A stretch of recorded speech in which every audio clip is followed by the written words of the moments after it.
Allez, 7h20, il est temps de se mettre en route. C'est parti pour 28 km jusqu'à Nafera. J'ai du mal à me réveiller ce matin.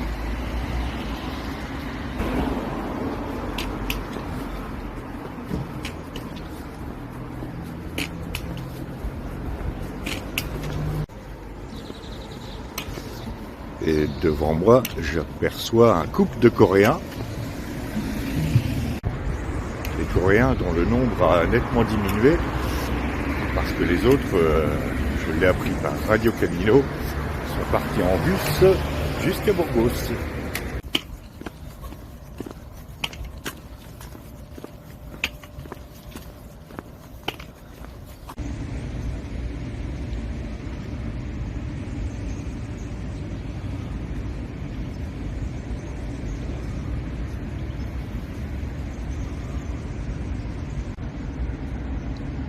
Non, j'ai rien à manger pour toi.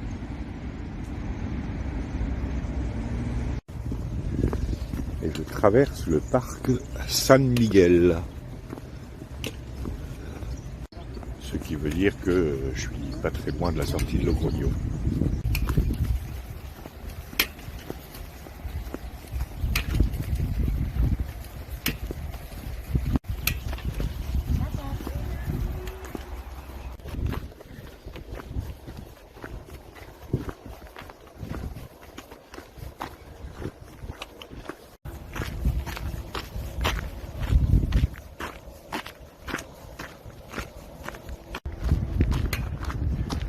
Ça fait une bonne heure que je marche dans ce parc et c'est toujours pas fini.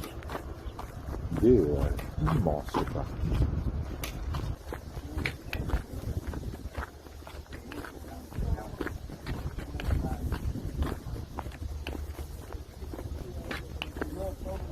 Ah, je sors enfin de ce parc et je m'engage au milieu des vignes.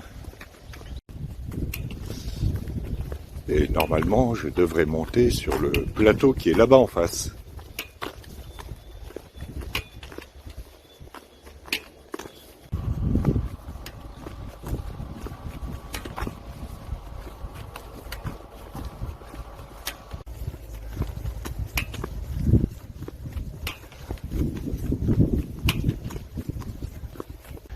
Ceux qui font le chemin en vélo sans assistance électrique ont quand même du mérite, hein, parce que on a beau se dire que dans les descentes ils peuvent se reposer, il y a quand même un certain nombre de côtes qu'il faut passer, surtout avec tout le barda.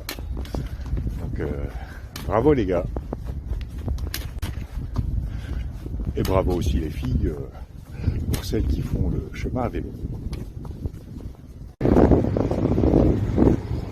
J'arrive à Navarrete, surveillé par son taureau géant sur la colline. Là, ça recycle des palettes.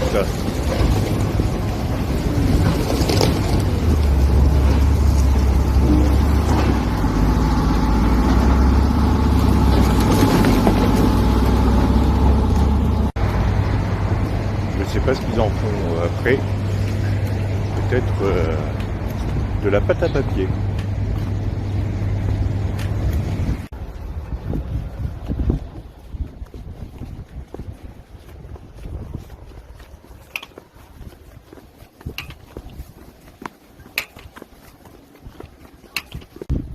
Pour l'instant, le début de cette étape est moins plaisant que les étapes précédentes, parce que on passe au milieu de beaucoup de zones urbanisées. Mais bon, c'est normal. J'étais dans une grande ville.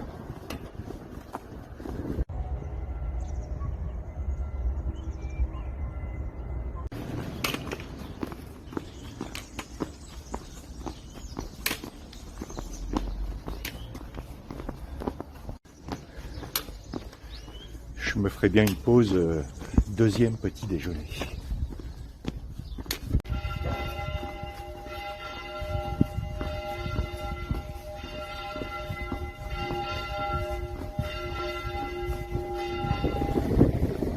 Ah, je rattrape le gros de la troupe qui est parti sur les coups de 6h30 ce matin.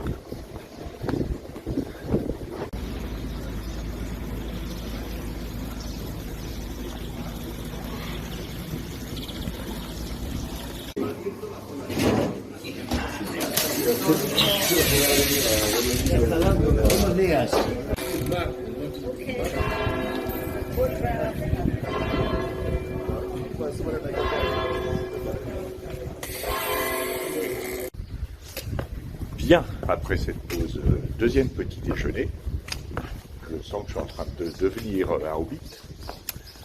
Il va être temps de reprendre notre série sur la Reconquista. Et là j'ai remis la veste parce que l'air s'est nettement rafraîchi. On ne croirait pas en Espagne.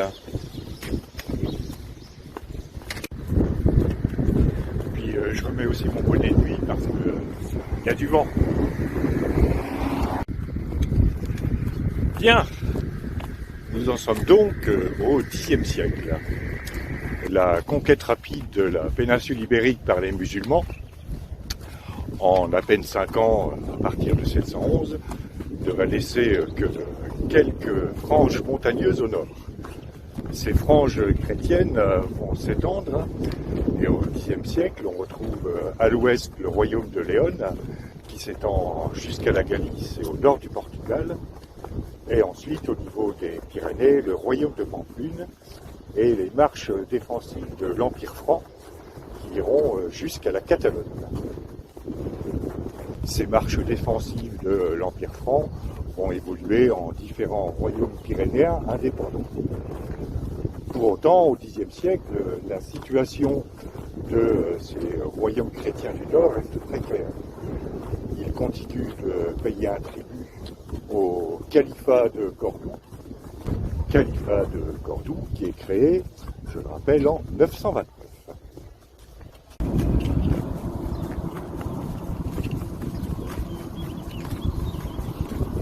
La situation va évoluer à partir de la fin du Xe siècle avec l'avènement d'Almansor. Almansor, plus connu en France sous le nom d'Al-Mansour. Al-Mansour, c'était le vizir du calife de Cordoue, Hicham II. Et il obtiendra de facto les pleins pouvoirs à partir de 978. En gros, Al-Mansour, c'est Isnogoud qui a réussi. Al-Mansour n'est évidemment pas parvenu au pouvoir par la simple bonne volonté du calife, ni de la population. Il est arrivé au pouvoir à force d'intrigues et d'assassinats.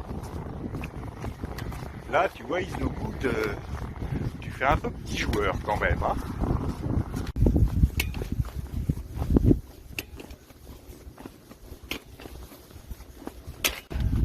Arrivé au pouvoir, Al-Mansour se dit bon, on a laissé les chrétiens tranquilles au nord de la péninsule, ils nous paient tribut, mais quand même, bon d'accord, on a du mouton, du thé à la menthe, on peut faire un méchoui avec du Sidi Ibrahim, mais un méchoui avec un vin de la Rioja ou de la Navarre, ce serait quand même mieux. Bon d'accord, je suis musulman, mais si je bois un peu de pinard, je peux me faire pardonner par Allah. Un pater, 2 ave, ah non, pas un pater et 2 ave. Bon, trucider quelques infidèles et puis je serai absous de mes péchés. Allez, on va aller vers le nord et on va reprendre le pinard de la Rioja et de la Navarre. Et puis après tout, se dit-il dans un élan visionnaire, les chrétiens prônent l'amour du prochain, mais dans quelques siècles, ils inventeront l'Inquisition. Alors pourquoi nous, on boirait pas de pinard? Al-Mansour entreprend alors une série de raids. Il sera d'ailleurs célèbre pour les massacres et les pillages qu'il répandra dans le nord de la péninsule. La prise de Barcelone par Al-Mansour en 985 sera suivie de massacres, de pillages, d'incendies et autres joyeusetés habituelles quand une troupe de soulards assoiffés de sang arrive dans une ville. Cette prise de Barcelone aura pour conséquence le détachement de la Catalogne de l'Empire des Francs. En effet, le comte Borel II va demander de l'aide au roi Lothaire et le roi Lothaire refusera cette aide. Alors là, Lothaire, t'as mal joué. Parce que si t'avais aidé Borel II, si ça se trouve, les bars à tapas de la Costa Brava seraient à nous. Ouais. En même temps, on s'en fout un peu, hein. Ça ne nous empêche pas de manger des tapas. Et puis, je suis sûr que les tapas de la côte espagnole sont bien meilleurs que les simili-tapas de la côte d'Azur. Ce refus d'aide entraînera Borel II à refuser le serment de vassalité au roi Hugues Capet, premier roi de la dynastie des Capétiens. Capétiens que vous connaissez bien maintenant. Non, je ne parlerai pas des Valois.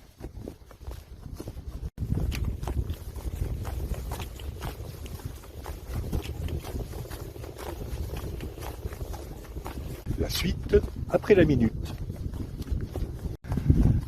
Alors je vais aborder le point culminant de l'étape qui s'appelle El Alto de Ventosa, qui est un des points de passage du chemin vers Saint-Jacques-de-Compostelle qui existait dès le XIe siècle, et on a fait des fouilles dans lesquelles on a pu déterminer la structure du chemin médiéval.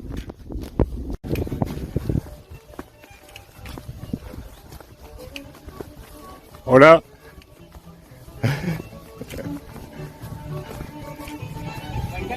Gracias. Structure de la route médiévale qui évidemment n'avait rien à voir avec le chemin boueux que je suis en train d'emprunter, mais qui était constitué d'une succession de petits cailloux, moyens cailloux, gros cailloux, très schématiquement évidemment. Voilà, c'était la minute historico-travaux publics de cette étape. La suite des aventures d'Al-Mansour après la pause orange.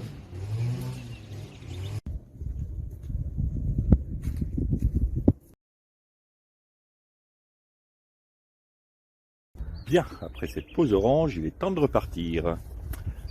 Et puis il va falloir que j'accélère la Reconquista parce que il me reste que 8 km à faire.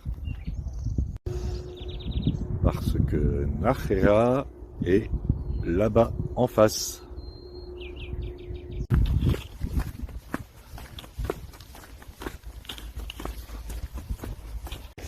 Bien, nous en étions restés à la prise de Barcelone et à son saccage par les troupes d'Al-Mansour en 985, saccage qui avait conduit au détachement du comté de Catalogne, et non pas du royaume de Catalogne, comme j'ai pu le dire, du royaume de France.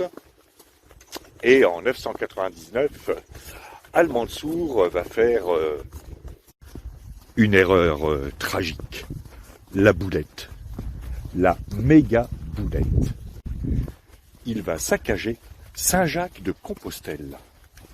Alors là, mon lapin, c'est vraiment la méga boulette. Ce saccage de Saint-Jacques-de-Compostelle va contribuer à lier toute la chrétienté contre le califat de Cordoue. C'est un peu comme si vous disiez que le foot c'est fait pour les foules de mecs au gros ventre qui n'arrêtent pas de boire de la bière et qui sont pas capables de courir 50 mètres sans s'essouffler. Et ben ça lie contre vous tous les supporters du PSG et de l'Olympique de Marseille, qui pourtant n'arrêtent pas de se taper dessus toute l'année. Bref, en 999, Al-Mansour saccage Saint-Jacques-de-Compostelle. Al-Mansour rejoint le paradis d'Allah en 1009 et en l'absence d'hommes forts à la tête du califat de Cordoue, une guerre civile se déclenche entre ces différentes factions et le califat disparaît en 1031 pour laisser la place à différents émirats rivaux qu'on appelle des taïfas. Bien entendu, les royaumes chrétiens vont jouer de ces rivalités entre les différents émirats et soutiendront plusieurs révoltes de séparatistes, notamment à Cordoue. Et c'est en 1063 qu'intervient Roland de Roncevaux.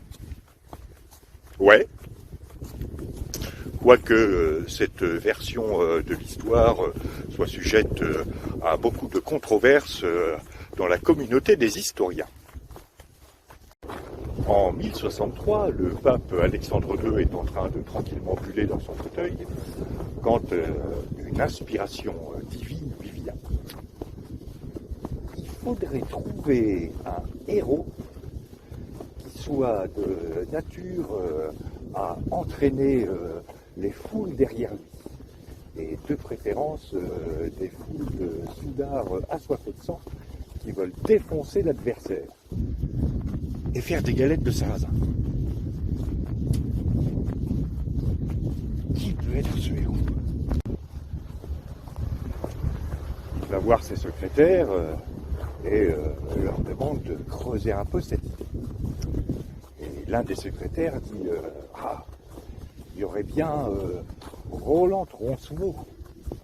Il serait bien Roland de Roncevaux parce que c'est un héros carolingien qui s'est battu jusqu'à la mort pour les chrétiens. Il pourra entraîner les foules. Bien, mon petit, faites. Oui, mais votre sainteté, il y a un léger problème. Oui, lequel? Roland de Roncevaux a été tué par les Vascons. Les Vascons. Ils sont chrétiens, ceux-là? Ben, oui, ils sont chrétiens. Donc, vous imaginez votre sainteté aller taper du musulman en mettant en avant un héros qui a été tué par des chrétiens, ça le fait moyen.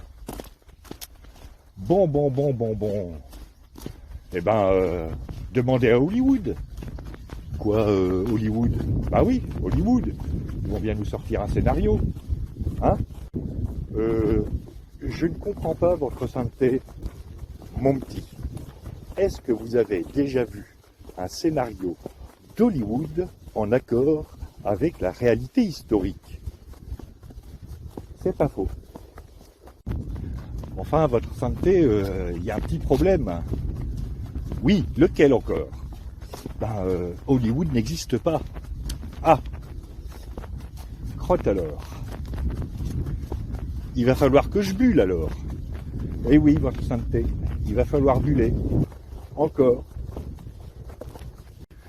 Et c'est ainsi qu'en 1063, le pape Alexandre II émet une bulle, qu'en d'autres temps on appellera une note de service, la bulle étant Eos qui in Hispaniam, qui pourrait se résumer en envoyez donc vos soudards assoiffés de sang en Espagne pour défoncer l'ennemi, faire des galettes de sarrasin, et puis accessoirement ramenez-moi un peu de vin de messe de la Rioja et de Navarre parce que ici on commence à manquer.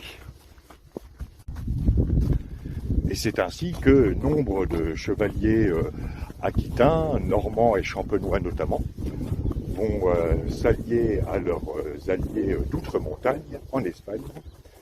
Et les luttes plus ou moins confuses qui auront lieu entre les chrétiens et les musulmans vont faire gagner du terrain à la Reconquista.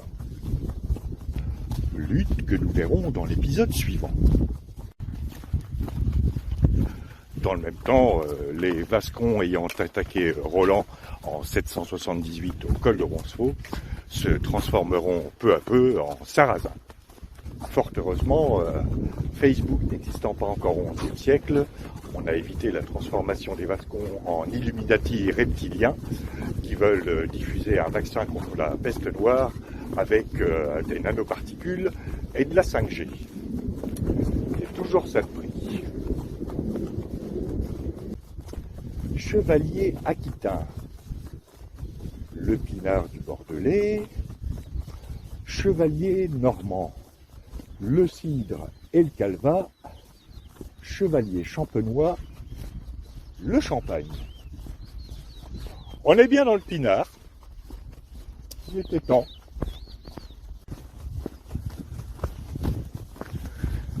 D'ailleurs, je suis entouré de vignes. Comment voulez-vous que je parle d'histoire sans parler de pinard?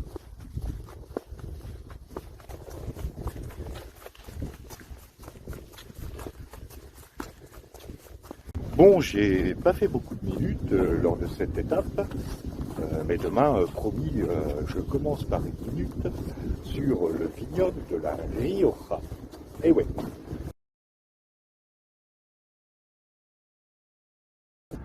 Ceci est un mille pattes. Ça ressemble un peu aux yules qu'on a chez nous, mais qui sont tout noirs. Ceux-là, c'est comme s'ils avaient été décolorés à l'eau oxygénée.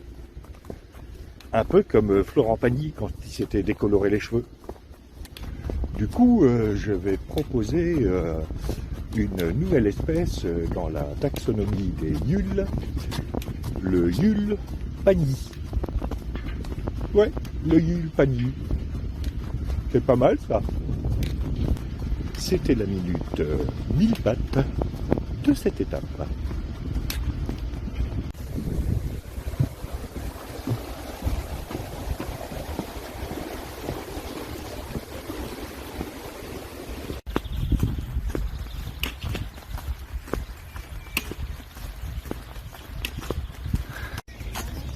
Voilà, j'arrive à Nájera. Question habituelle maintenant, je dois trouver mon hébergement auquel je dois arriver avant 15 h, mais comme il est 1h30 de l'après-midi, ça devrait être jouable.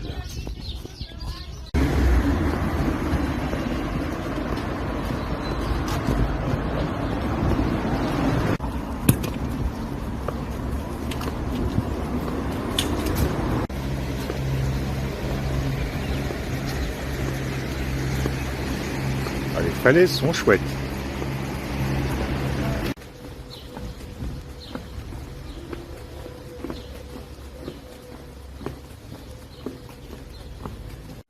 Voilà, je suis arrivé. Et comme je vais être le deuxième arrivé, eh ben, je vais choisir un des lits du bas. Voilà, fin de cette étape de 28 km et demi. Ça va, bon, le genou toujours un peu raide en fin d'étape, mais bon, globalement, ça se passe pas trop mal. Demain, bah, je partirai aussitôt, je pense, comme ça, j'arriverai dans les premiers au gîte, parce que c'est un peu la course à qui va prendre la couchette la plus confortable. Demain, étape de 21 km jusqu'à Santo Domingo de la Calzada. Donc, ça va être plus cool. En attendant, je vais faire mon lit pour pas qu'on me pique ma couchette. Et puis, comme d'habitude, la douche. Et puis, je vais tout de suite aller manger un morceau. Parce que 2 petits déjeuners plus quelques vivres de course, c'est un peu léger pour un hobbit. À demain pour de nouvelles aventures.